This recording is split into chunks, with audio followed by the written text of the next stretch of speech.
believe nothing, no matter where you read it, or who said it, no matter if I have said it, unless it agrees with your own reason and your own common sense. Whatever words we utter should be chosen with care, for people will hear them and be influenced by them for good or ill.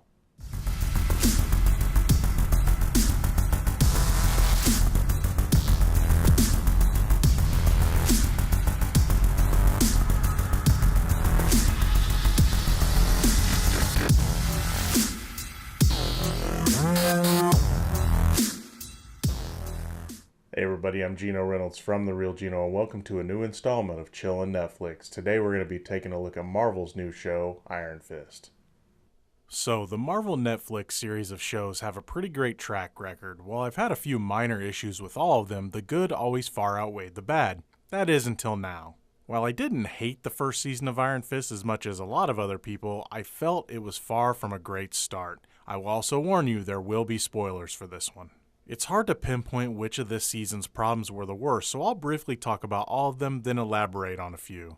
Okay, so here we go. I thought a lot of the character dialogue was bad, the balance of character focus was way off, there was no interesting villains except for the already established Madame Gao, there was not enough action for a show about a warrior monk, anytime there was a scene in a boardroom it was, well, boring, the acting was just okay, sometimes good and a lot of times kind of bad, with the exception again being the already established Madame Gao, and lastly, not enough of the Iron Fist. When it came to the balance of characters, I felt that not enough time was spent on Danny Rand's story and too much time was spent on the Meacham family, especially the brother and sister duo. And I don't know if it was just me, but did they seem to act a little too close? There was gonna be an incest plot line too close? The focus on the Meachams also led to the heavy boardroom scenes as well. A lot of the focus of the season's plot was on Danny Rand trying to get his family's company back and the Meachams trying to stop him. If this stuff would have been interesting, it would have been fine, but it wasn't, so those scenes just droned on and on and on. When it came to the villains, the best way to put it is that they were just uninteresting. Each of the Netflix Marvel series shows have had at least one great villain until now. This series only had Madame Gao, but even she wasn't really given enough time for it to matter. There were some minor villains that were okay, but probably would have been better had they been given more than one or two quick scenes. Fun fact, Lewis Tan, who played one of those villains, the Drunken Master, was up for the role of Danny Rand before it was given to Finn Jones. That leads me to our title character. I'm a little on the fence about how Finn Jones is as Danny Rand.